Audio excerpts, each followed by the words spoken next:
Welcome, everybody, to today's episode of the Real Estate Lab, where we dive deep into the latest updates and trends shaping the real estate market. Today, we've got a power-packed panel of experts with us. We got local realtors, we have a residential mortgage lender, and we're going to break down what's happening on the ground in the Austin market and beyond.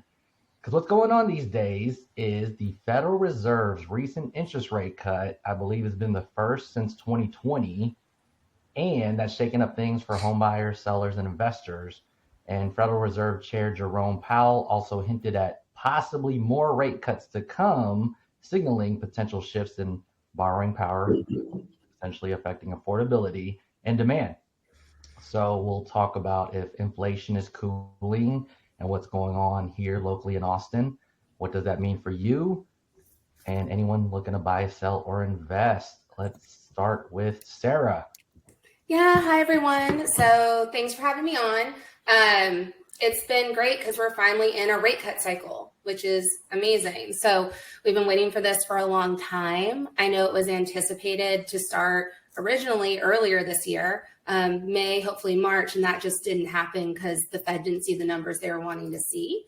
But now, after the 18th, the Fed cut 50 bips. For the Fed funds rate, and now they're anticipated to cut. Hold on, Sarah. Can you explain bips for the people in the back? Yes. So 50 bips equates to half a point. So which equates to what in dollars or an interest rate? So half a percentage point.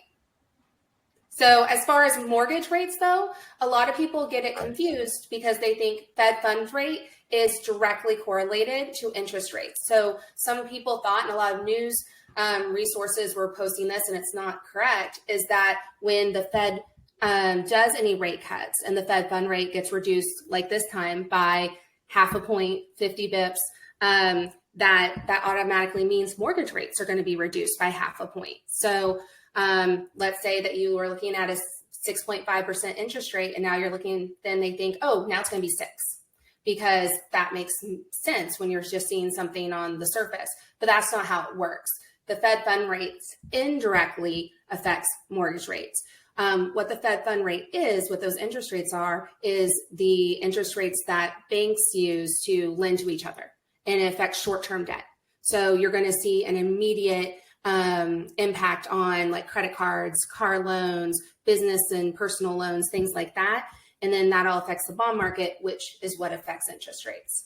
So the nice thing is that based off of what Jerome Powell was saying, and the Fed came back with what their projections are for the rest of this year, is that they're projected to do 2 more 25 BIP cuts.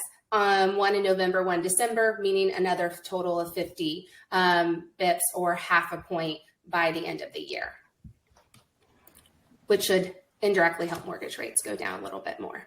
So an entire percent by the end of 2025. They could have just said that. Well, end of 2024. Oh, 2024. Right, 2024. Yeah. In 2025, they are looking at an additional 1% cut by the end of 2025. Okay, so 2% by the end of 2025. Yes. That's the writing on the wall. On yes, the invisible bank. Got it. Okay. How solid is that? Do they, is it accurate? Is 80% probability? So they don't give probabilities. Basically every other, so like when the Fed comes out, Jerome Powell comes out and he does his little speech to let you know what they talked about and where they feel that the Fed's going to move with policy, if there's going to be rate cuts, things like that. So every other meeting and every other time that he speaks is when the Fed forecasts happen and when he talks about when the SEP comes out. So, and that's this last one on the 18th, that's when they said, hey, this is where we predict Fed, like the upcoming cuts to be. This is what we predict for 2025. And so that's just based on the data they have today. Obviously that can change depending on what happens in our markets. I think the main thing is the Fed's very concerned with there being a possible recession, and they want to make sure that they're not still being overly restrictive where it's hurting the average person in American, and then they go into home buying as part of their reason too. But again, not 100% certainty. That's just the most likely of projections based off what Jerome Powell came out with from the Fed meeting back in September. Gotcha. So this is based off of all their meetings. Yeah. So, and not November, but in December, we should get another projection from them. So this kind of goes out to everybody. Do you think this is a better thing for Austin? And I would point out Austin's been in its own stratosphere. It's I like know. That's why I'm asking that, right? Because we're different than the rest of the world. Or sorry, rest of the U.S. especially. I'll go. Go ahead. Real quick. I think if Austin can learn to act right, it could be positive for us. There's just so many things that are not. Did you just call us cray? What does that mean? Learn to act right. Austin's a little spoiled brat. Well, it's like we've got so much inventory, and I think yes, obviously interest rates have a humongous effect. But the fact that we have so much inventory, all of a sudden everybody decided to sell their house.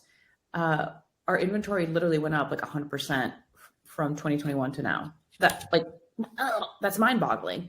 So, and I'm sure you guys are seeing it. All of us are seeing it. It's buyers will get approved, and then they'll look and look and look and look and look and look, and they'll keep looking.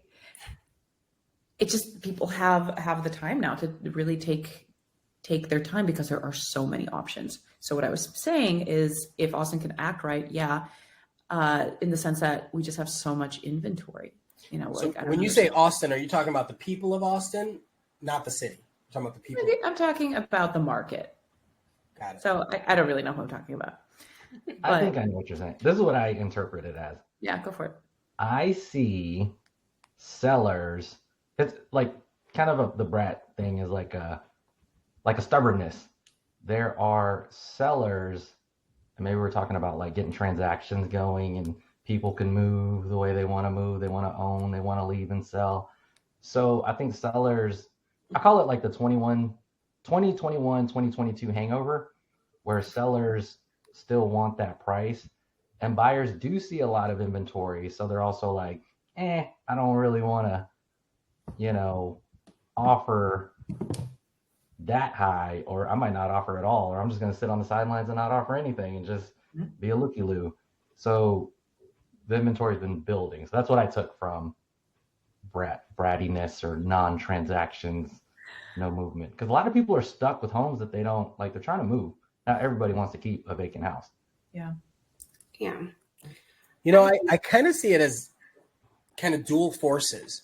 So one, you have sellers that don't want to sell for less than they feel it's worth. But I think a lot of that is because of either A, what they bought it at, or B, if they ended up getting some kind of loan or some kind of into a situation where they're tied in, they can't let it go. They don't want to let it go for less than they owe on it, right? Nobody wants to be upside down in the property. There's that. So when Amazon and some of these other companies were like, hey, Dell even just said it, you got to return to work. Well, now that it forces this adjustment in your life. So that's one side of it. The other side of it is people were holding out, especially people that had great interest rates because they bought during the pandemic. They were holding out. And so now we're starting to see a trend where rates are starting to decline, but people have some kind of imaginary number in their head, like baseline, before they're willing to say, okay, now I'm ready. And I don't know what that is for so many people. So just like you said, Daphne, we've got a lot of inventory in Austin, and we have declining interest rates, not drastically, but it's moving over the next, over the next couple of years. We know it should be going down. Should be. We have this really weird election. We have dock workers now that are striking, and that's going to create a supply chain issue, right? We have return to work mandates, and Austin is kind of in the middle of all of those things. So it's going to have an effect. The question is, how is it going to affect us? You want to take a look at stats? For a minute. Did y'all want to look at real estate pricing stats. Well, I want to hear what Daphne or Sarah had to say first before we jump into those. Excuse me. I was just going to say that I think it does help people that do feel locked in. Like if you have people that feel locked into those homes, those mortgages, like you were saying, and now rates have started to decline, so they can rationalize moving again without the prices being astronomical or mortgage payments being astronomical. So I think that's definitely a plus. I think right now we have a really interesting window. I've had buyers that have been able to buy homes, get amazing deals on homes that we haven't seen in a long time with all the price reductions. I've had clients buy homes under 300,000 that are not fixer uppers, that are nice homes, and that are actually getting, I had one last week that are getting 11,000 in seller paid closing costs. And so they're getting everything covered in a really good monthly payment they're comfortable with. So I think before rates fall more, getting more people off the fence and starting to get people to buy, be more okay with buying, I know Austin's been, having more inventory than most in the country because of all the things that have already been mentioned. But I think it will cause more competition. And I think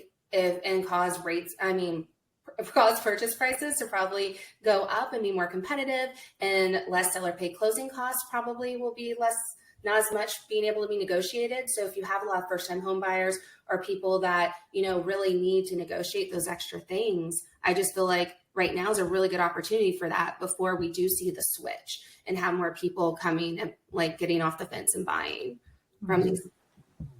So like real world example, I've got an off market listing. It's in Georgetown, like kind of where Leander and Liberty Hill all touch in Georgetown.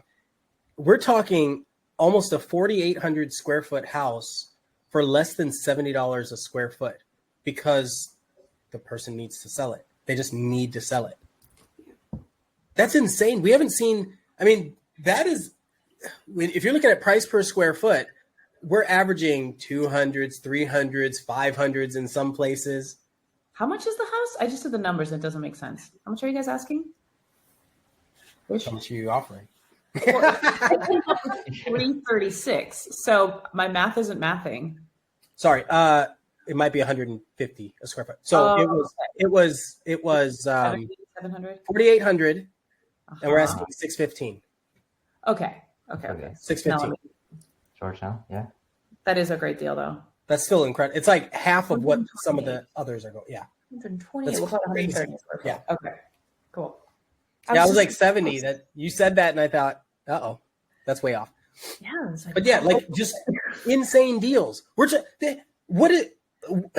can't even get it out. Where do you buy a 5,000 square foot house for that price here in Georgetown? Other than that, Leander, Liberty Hill. Not at that price, though. Definitely not. That's really crazy. I'm assuming turnkey. Turnkey. Mm-hmm. Maybe a little paint. Okay, but she's good otherwise. Yeah, it's crazy. So, but that's the kind of thing. I only bring it up. Well, one, shameless plug, but I also bring it up because that's the kind of thing that is happening. There are these deals to be had because of the inventory and the mandates and all the stuff that's happening in Austin that people aren't taking advantage of. And they're like, well, I'm going to wait a little bit longer. Mm-hmm. Until the rates drop. That's what hurts people. Like I still talk to people that were like back in 2022. They're like, 5% interest rate makes me very uncomfortable. I'm going to wait. And then they waited and then we got up to 8s. And it's like, if you hadn't waited, if you just took the plunge, but I would never pressure anyone to make the deal, but if you're always going to wait for the perfect time to try to time the market, it's almost never going to happen. Yeah. I think the unfortunate thing is that people have been hearing real estate agents specifically saying this for many years. Real estate agents and mortgage professionals saying it's always a good time to buy or it's always a good time to sell. And the truth, and we say this often, is if you don't need to do it or don't want to do it, don't do it. But it is always a good time for someone. That's the real truth. And you just got to figure out if you're that someone in the moment. Someone's making money. Houses are still moving. All right. Yeah, let's talk about stats, JJ. Did Daphne, you have something to say? Oh yeah. I think I've mentioned this before. But I always tell clients, like my home buyer clients, and I'm very honest with people, extremely honest. And they'll say like, is now a good time to buy? And this is something I've been saying for years, but it's like, now will always be the most expensive time to buy. Whether it's because of pricing or because of the interest rate, whatever, it's always going to feel very expensive. But 5 years down the line, it's like, oh, well, I did something. I invested something somewhere. So I don't have children, but that's how I hear people say it, right? Like I always thought if I'm ready or when I'm ready, then I'll plan to have kids. But you talk to any parent ever, and they say it just happens and you're never ready. 100%. And I think that this is like that. I can only try to empathize, but I think it's like that. Sarah? Yeah. I have 3. And yeah, I mean, I completely agree with that. It's one of those things where you're happy in retrospect when you take that plunge. Like I remember I had a family member that pushed me to buy my first home at 26. And I was like, oh, that was just the last thing on my mind, but I did it. And I'm so happy I did. It became an amazing investment property.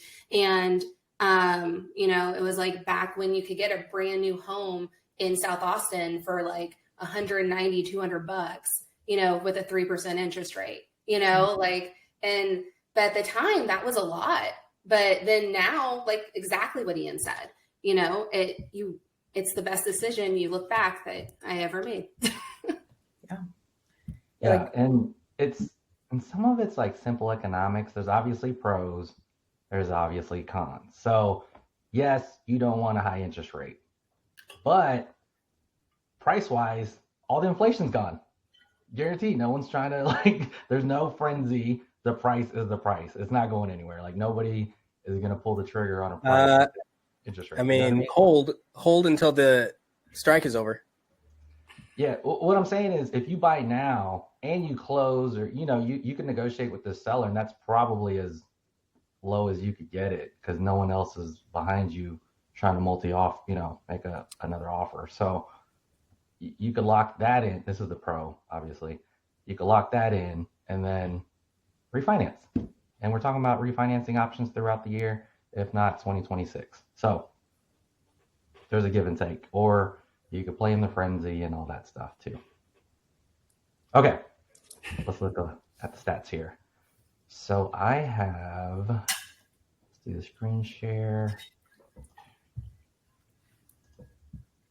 The Austin Board of Realtors, Austin, Round Rock, San Marcos stats, very broad. This is kind of greater Austin area, north and south. You got median sales price going down here, 439,990. Closed sales are down. Sales dollar volume's down. So this is year to year for August.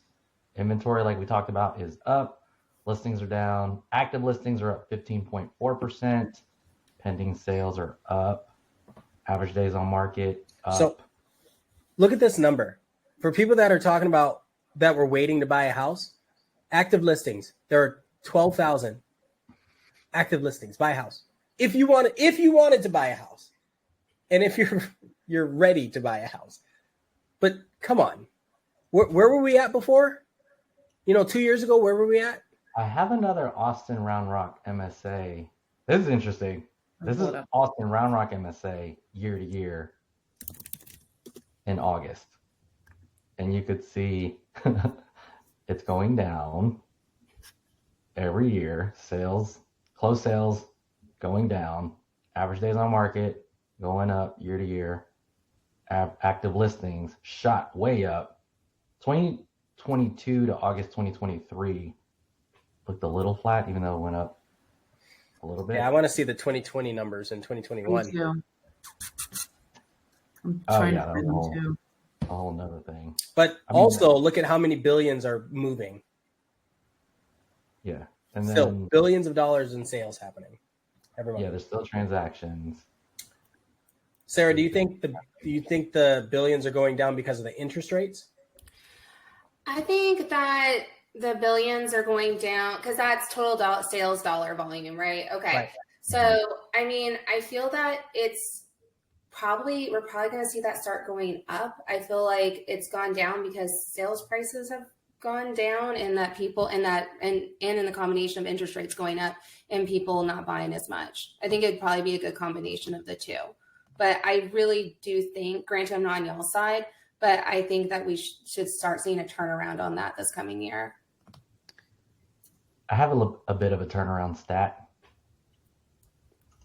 Okay, so this is very Greater Austin with Austin, Round Rock, San Marcos. If I scroll down, you notice backdrop. Again, there's still affordability. It's just on these outer counties. Yeah, yeah. 300s, right? Caldwell, even high 200s. Quick question. Check this out. City of Austin, a little uptick here at 585,000 by a 1.8% year to year. Now that you say that, I actually had a couple clients recently reach out that had bought during, between 2020 and 2022, but now they're having to go back to the office. And so they had originally bought in the outskirts, and now the commute is way too much for them. So they're wanting to convert those to rentals or sell, and then they're trying to move closer to downtown Austin or North Austin because that's where their offices are, and they have to start going in, and they can't stand the commuting and the traffic. So that could possibly be a reason of more people moving to Austin proper. Yeah, that makes sense. I just found this same graphic for, I want to say is it August? Yeah, it is August 2021. Can I share it on the screen? Yeah, let's take a look. Okay. See this trend Just here. a moment. Yeah, all right. Let's show her. There we are. So this is the same area, Austin, Round Rock MSA. Median sales price. This is August 21. So in the heat of it all, there it is. So prices were a little bit lower, technically. Let's go to inventory. Where was it? Okay, active listings. 3,300. We'll call it 3,400. And what did you just show on yours? Like 12,000? 12,300. Bananas. Yeah. Inventory. 1 month's worth of inventory. That's wild. Wild. And look, it went up, the home values went up 34% from 1 year to the next. Bananas. So nuts. Yeah. So we quadrupled. Literally. So actually, I just did a video last week about that infographic that you shared, JJ. I didn't have this in the video, but it is really interesting to do like the month over month, year over year, and take a look. So here becomes the question. The question is, with the interest rates supposedly dropping 2% in the next 2 years, the inventory is currently at 12,300. When the interest rates were extremely low, like the lowest they've ever been, we were at 3,300. How long do you think before we're at parity, or how long do you think before people start getting a little crazy again? Well, with the Fed fund, the 2% is the Fed funds rate, interest rate, not the mortgage interest rates, right? So I think if we put that into perspective, if we see the 2% drop in Fed funds rate, then we're probably seeing mortgage rise like in the low fives.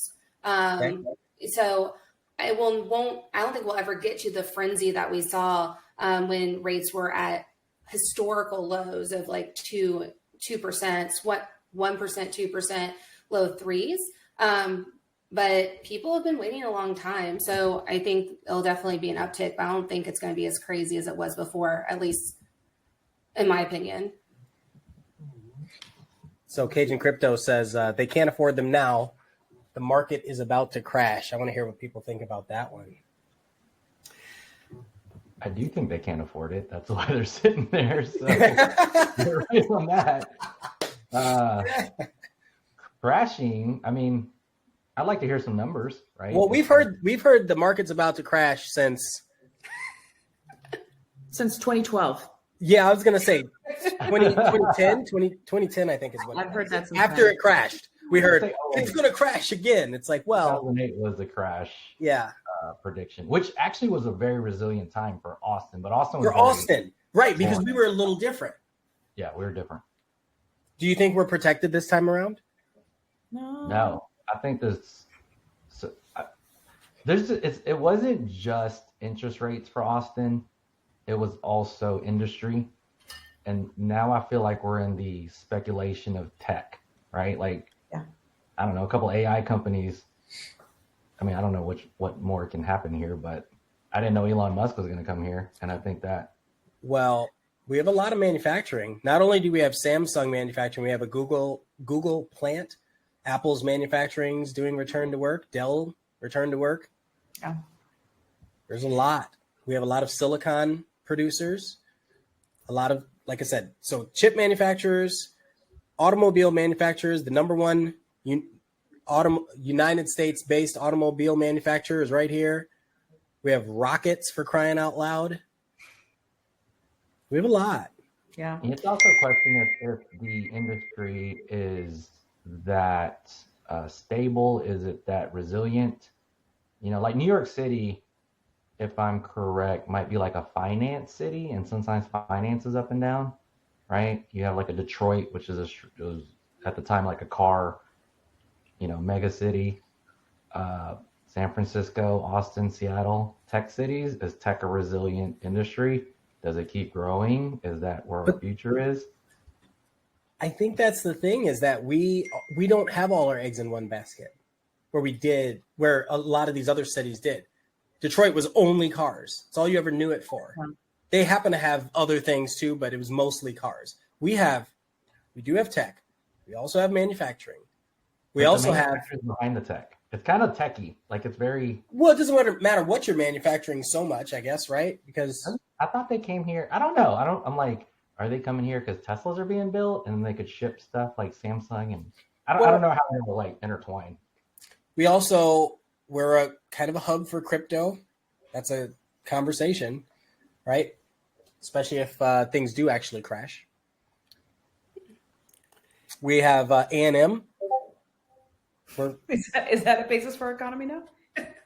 It is when you think about farming and agriculture. You're talking about A&M, the university?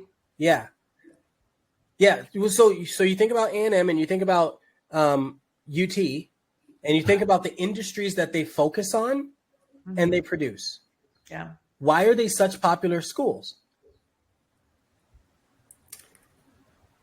I think they're although I'm such a UT fan, I'm thinking about these. Okay, but great. Why? Right. What are UT's top programs right now where companies will be hiring from those programs here? Yeah. Like, I think Silicon Valley had that Stanford kind of like thing going on where you get the new blood, they feed the industry. Yep. That's all college towns are. I mean, that's a big deal. They want to keep you here. So what are the students they're keeping here? I do still think it's tech. Like if something happens to tech, then that's the viewer's call. So their top programs are Macomb School of Business, which I think is always startups. Perfect. Always, yeah. Mm-hmm. School of Engineering. Great. We have a lot of engineers. It doesn't matter if it's tech or anything else. Keep going. Get those engineering degrees, y'all. Computer science, and number 4, semiconductor science and engineering. Okay, so those last 2 are tech, and 3, the engineering is probably tech too. Yeah, I mean and business is startup tech, so it's fine. But more finance would be good. I don't see enough finance around here. Didn't UT just Dallas? Sorry. Oh no, I was like, and UT I think this last year has one of the first like AI graduate programs or something like that, which I thought was kind of a big deal. So it is. I think it's a big deal. Oh, even unofficial. It's not necessarily a master's degree. I was looking into this. Y'all want to get an AI certificate from UT? Yeah, I get those emails as a grad. So Now A&M, let's go back to A&M, which is depending on where it is, because it's kind of sparse, right? But we have facilities and spillover into Austin. That's what's important, right? We have biomedical sciences, psychology, mechanical engineering, which is fantastic, right? Communication, education, and sales and distribution and marketing operations, health and wellness, animal sciences, all your HEB meat and farm to table restaurants. Like these are all the industries that we're impacting here. Dell medical. I know that's not A&M or UT, but not directly. Do you want me to read you a list from A&M, their top programs? Yeah. Well, I mean, I guess I'm just trying to make sure that we understand that the industries that are supporting us are not just tech, where the rise in Austin at COVID was because of the infusion of so much tech into Austin. Right. But we were already here. We were already growing. We just weren't crazy with it. Like it was just a light glide upward.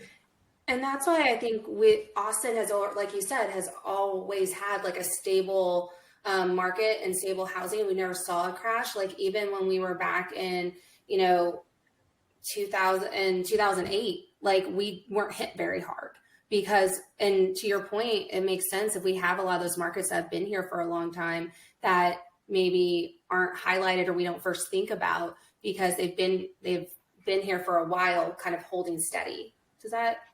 So Daphne, with the ones that are at A&M, are those sustainable? Mm-hmm. Like, what do you see those changing a lot because of interest rate politics, things that are happening? I don't know enough to say on some of these, and I'll just tell you real quick what they are and why I don't know. So engineering is their top one, business is second, like UT. But then 3 and 4 are veterinary science and then agricultural and biological engineering. Beautiful. So more farm and animal related. I know nothing about those industries. Yeah. And what was your question? Are they going to change? Tell me. Well, so do you think that if we were to remove tech, let's say Austin was no longer an exciting place for tech, mm-hmm. do all the other industries make a great economy in Austin? Great economy in Austin? No, I mean, we don't have a strong farm base. There are farms here, but that's not what we do. Well, we still have manufacturing. It's weird because, like JJ said, tech is kind of infused with a lot of this stuff. Yeah.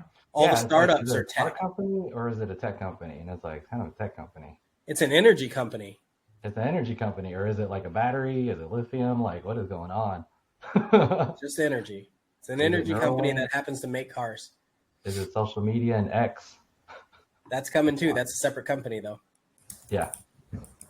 Yeah, I think, and that's the thing about this price point is techie to me. Like the more we talk about agriculture, I'm like thinking about Waco's stability. Well, so that's actually a really interesting point. So we just passed, or at least Austin proper passed, where you can now build 3 homes, right, on one lot to help with pricing. So that's part of the conversation. When you look near Taylor, where the Samsung plant is and where the new Google plant is in Hutto, the Google manufacturing or storage facility, we're talking $200,000 to $300,000 homes. We're not talking $600,000, $700,000 homes. I like the idea of newer construction. So I think the concepts that we're talking about is there's a fairly resilient economy, tech, and some diversity. And there's still people probably wanting to live here. And there's, I think, statistically jobs here. Affordability is an issue. So if you get in on new inventory in the right place, especially in the density spots, then I think that's a good opportunity. Because all those things aligning sound like a good time to get something again, kind of depends on the price, but if it's a price that you're comfortable with. And they just approved, so Project Connect is moving forward with a large approval. So for all the rail systems, and we have our airport, which just moved forward with another large approval. So by 2027, I think one of them is breaking ground in 2027. But the point is, everything is expanding, but not at an egregious rate here in Austin. So we I think we're good. I think there's some tech that left. Yeah, Austin Round Rock MSA in the 400s. Strong Texas City. In between all the others, you know what would change it a lot is if we had transportation to San Antonio and to Dallas and to Houston. Mm-hmm. Yeah, like I will say bullet trains. I'm talking like something fast, Huge, like a rocket. Yeah, yeah, or a tunnel underground or a bullet train. I don't care what it is. I just think it makes so much sense. We have the technology. It's all political at this point. 100%. You got to use your truck to get there. There's a little bit of there is some residual economics from Houston and Dallas, I think, San Antonio. Yeah, but imagine if you could work in Dallas and live in Austin, what would that look like? That would look like 2021. Right? Because that's what people were doing. That's the only limiting factor is the travel time. People that are in Seattle that moved here, they moved here because they could work remote and still get paid the Seattle money. So if we had a transportation between Dallas and Houston, if we could get to and from in 10 minutes, which we can, but if we could do that, or if we did that, that would change our landscape a lot. And even on the same token, when we looked a little bit at the stats, some of these outer areas are in the 200s, 300s. I have a brother-in-law that works at Oracle, and he lives in the Clean area, Clean Copper's Cove. What? And he comes in like once a month into Austin. Oh, okay, once a month, okay. Something like that. But he lives there, but he's getting Oracle money. And I'm like, that's a good setup. That's the perfect setup. That's why we had such an influx of people here. And you could do it. Like he goes to Texas football games. He shops at the Domain. His family comes up here a lot. But his housing costs way more affordable than what we saw in the 500s for Austin proper. Yeah, absolutely. It comes with its own. A little bit of a drive. And a genius for him. Depends on your monthly. All right, what were we talking about? Interest rates? Fed rates? Right. I think we're talking about like opportunities with interest rates. Do you think there's like any interest rate strategies that people should be aware of? We talked about it. Wonderful question. Yeah. I think right now that as far as looking at interest rates, if they want to buy now, right, and they're just figuring out what's the best thing that they should do as far as strategizing for their loan, I think it would make a lot of sense, unless they have to have their monthly payment at a certain amount, to not buy points with just the projection of rates going on a downward trajectory. Because if you buy points, then that goes away, right? And you need to see what the break-even point is. Can you explain the concept of buying points? Because not everybody was buying houses during COVID. Of course. Yeah, no, that's a great point. So essentially every pricing for interest rate pricing is on a grid. So if someone says, oh, this is par pricing, that means you can get an interest rate with no cost to the borrower. Like you're not paying any money for that interest rate to buy that, to get that loan. But you can do something called buying points, which means you're paying money to get a lower interest rate. And so 1 point is equivalent to 1% of your loan amount. So you could say, okay, I'm going to pay a point to get this lower interest rate. So what a borrower does, or what I choose, what my job is that I look into that and say, does it make financial sense for this borrower to do this? What's the break-even point? Would you have the home long enough with that monthly payment savings to pay yourself back that investment that you made? Can we get a quick hypothetical on a $500,000 home? What does it cost to buy a point today? Nobody's holding you to the number, just like an average. Oh, sure. I mean, it's going to depend on how much money you put down. So let's say that your loan, you said $500,000 home or loan? Home. Oh, okay. So let's say that you have a $500,000 home. You put, I don't know, what are you guys seeing? Like 10% down on that? Okay. So if you do 500,000, you're looking at a $450,000 loan. So that's gonna be $4,500. So you would be paying $4,500, which is 1 point, to get your interest rate down. typically what I've been seeing is you getting into maybe the high fives with that. If you're looking at a 30-year fixed rate loan with, excellent credit and things like that. That's typically what I'm seeing today. But granted, there's like 26 different things that affect an interest rate. So that is, I'm not quoting anything. I'm not promising anything. That's just on average what I've been seeing lately.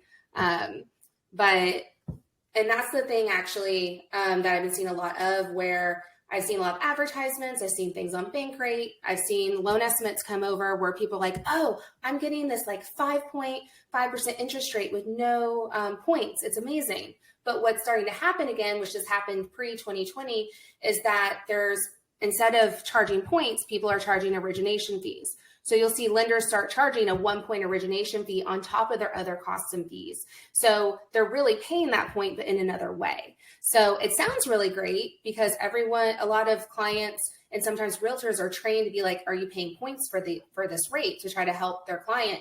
But now there's lenders out there that are just doing it in another way. So they're really paying that extra money, but it's just not called discount points. So that's something So to you're saying they're paying is the origination fees going up? Is that what's happening? So this is going to differ by lender. So some lenders or brokers will choose to charge a certain amount for an origination fee, and on top of their underwriting fee, processing fee, all the other fees they typically charge. And what I've seen lately is that be about 4,000 plus or 1%, 1 percentage point. So really they're paying those additional costs to get that lower rate, but it's just being presented in another way. And if you're a client or a first-time home buyer, you're not going to know to look for those things. And it's not something you're going to actively look for, because everyone talks about what's the cost for that rate. So that's automatically where your head goes. So unless you have someone that knows to look out for that, or, compares and explains that to you, it's not something you're going to pick up on right away or at all. It's interesting. So are you advising them to cross-reference with another lender? Yeah, just transparency. So I think that's the thing, is make sure that, because what I see a lot of clients get into this is that they'll go talk to a couple different lenders and they'll just ask like, okay, tell me what your rate is. Tell me what your rate is. Am I paying points? And they don't get any other information. So they don't know what the total fees are that are associated with getting that mortgage or that loan, instead of getting like a full worksheet and having that conversation. So when you have someone shopping and that's the only question they're asking and the only information they're asking for, they're not getting the big picture. And it's because they don't know to ask for that. So I guess if anything, my advice is make sure you're not only asking for a rate, and if points come with that, ask for an actual worksheet where everything, or an itemization fee sheet where everything's broken out for you, so you can see what the actual total cost is you're paying for that home. And that way you can say, oh, well, my cash to close here with paying no points is like 85,000, but my cash to close here paying a point is 80,000. Why is that the case? And so it allows you to ask better questions. Sarah, do you think it's important to get these fee sheets at around the same time? Yes, thank you, Ian. Yeah, that's really crucial, because interest rates, they change with the market. So they can change hourly, they can change daily, especially with how volatile they've been over this last couple of years. So it's really important to do apples to apples to get everything on the same day if you can. And do you feel like a lender that won't give you a fee sheet is a yellow flag? Yeah, yes. I think that if someone will not give you a fee sheet or give you something that breaks out all the costs for you, you should ask yourself why. Because I can't speak for everyone, but I know my big thing is transparency, and I want everyone to know like what their monthly payment is, how much out of pocket they're going to pay, because that's huge. That's what you're making your decision on. And if you don't have that information, and you don't have the full picture, like how can you make an educated choice? So if someone's not willing to give you that information, then I would move on to someone that will. I would ask them why, just out of curiosity, and then probably move on to someone else that will give you the full picture and all the information you need. Awesome. So be conscious of fees, question it, look at the fee sheet. And you mentioned don't pay for points right now because the interest rates are going down. Yes, sorry. So to finish that thought is that usually, as I don't recommend paying points right now. Instead, if you do have extra money on the table, either from seller paid closing costs, then it would make more sense to put that in towards paying all your closing costs so you can save upfront money because you might be able to get a higher rate of return with that money in another place, in another asset. Or you can put that in a temporary buy down, which means, and that's where the interest rate is temporarily bought down for you on a year-to-year basis, depending if it's 1 year, 2 years, and I can clarify that if you need me to. But the cool thing is about temporary buy downs is any money left in that account that hasn't been used, if you do refinance, comes back to you. It's not just gone. Versus if you do a permanent rate buy down, that money's just gone. And if you refinance and you can't get that back. So it's how can we get that money to work for you and what's the best way to utilize it. So that would be my recommendation is, talk to the person that you're using for your mortgage professional you're using and make sure you run scenarios so you see where's the best use of your funds. Because refinancing, a stat came out last week where most people are probably going to be refinancing at least 1 to 2 times within the next 5 years. So it just makes sense to make sure you're making your decisions based off of that and don't just spend money because you think you're getting a low rate when you might get that rate in the next 6 months without spending that money. So and then also look for people that have refinancing programs as well. That would also be my second piece. I know that's something that we have, but if refinancing is most likely a high probability, it'd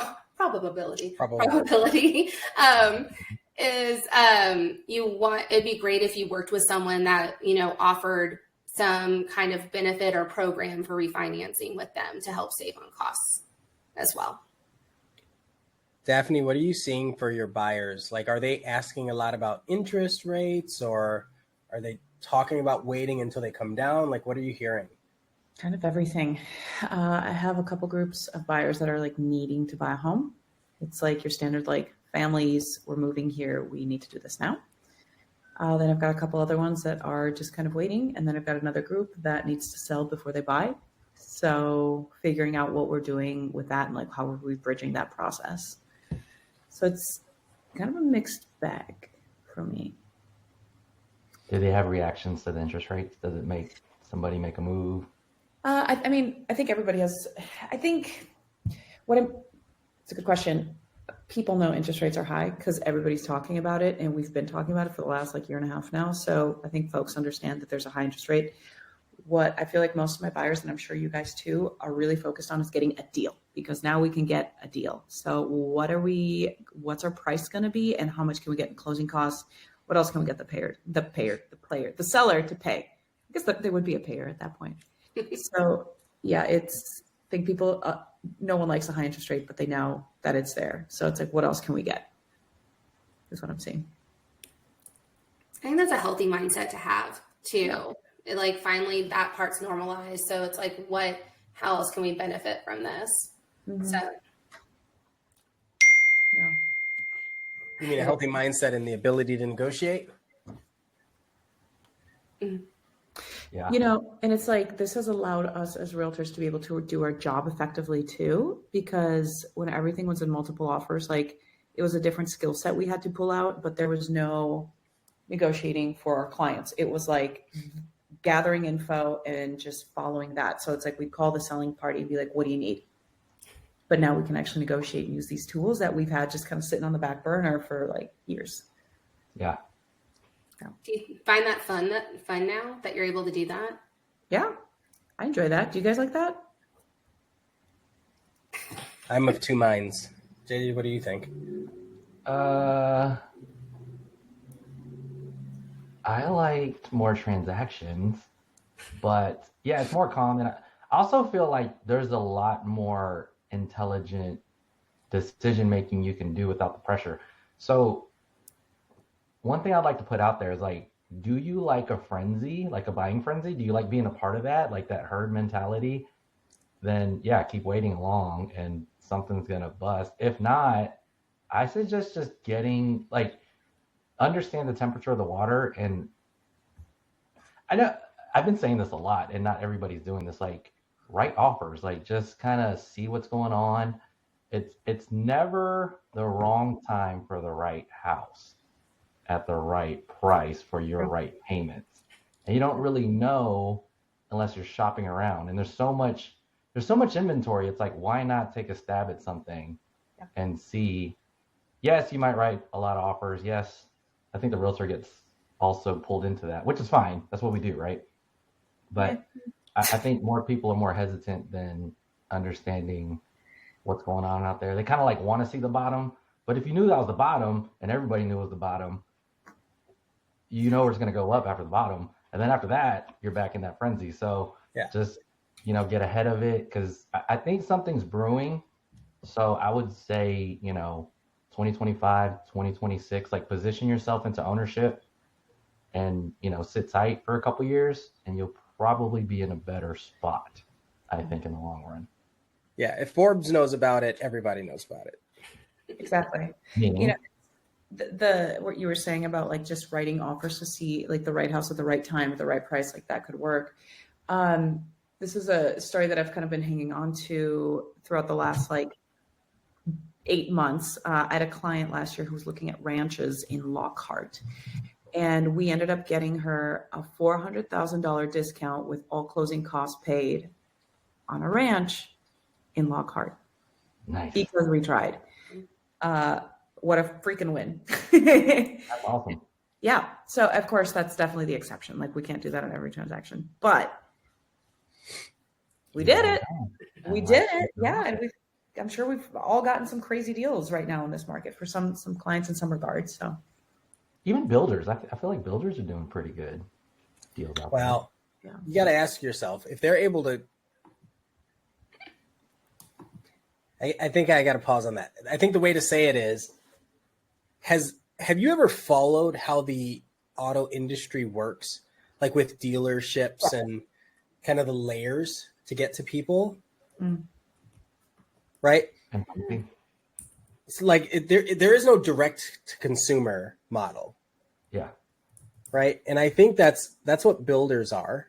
And that's not saying I have anything against them. I'm just saying it's not how they work. There are a lot of layers. There's developers, there's builders, there's the agents, brokers, all that. So when it comes down to negotiating things, I think a lot of times people can negotiate themselves out of an opportunity. Like it's a good opportunity, buy it. Or you can try to nickel and dime the person on the other side, and they get so frustrated that they just want to walk away. It's like, this isn't even worth it because of the stress and the headache. So I see both sides of it. And I understand that we should be able to do that, but depending on the culture, sometimes that's kind of an embedded philosophy, right? So it really just, it changes. It changes based on who your clients that you normally work with are and the market that we're in. Right now, we're in a market where I would say buyers are better off than a lot of sellers. And a lot of buyers still feel that it's unaffordable. And so they're missing out on these opportunities because they're also in a situation where they may not know the questions to ask. Right. Maybe. Right. Or they could just be worried about their jobs. And so they don't want to commit to something not knowing if they're going to have to move in 6 months. I could see that too. Right. Or I've got another client / friend who he's always looking for new jobs, even though he has a fantastic job, but he's also worried that the market might take a hit because a lot of people's student debt is coming due because it had been deferred and deferred and deferred. So these are all things that I think will affect Austin, specifically Austin.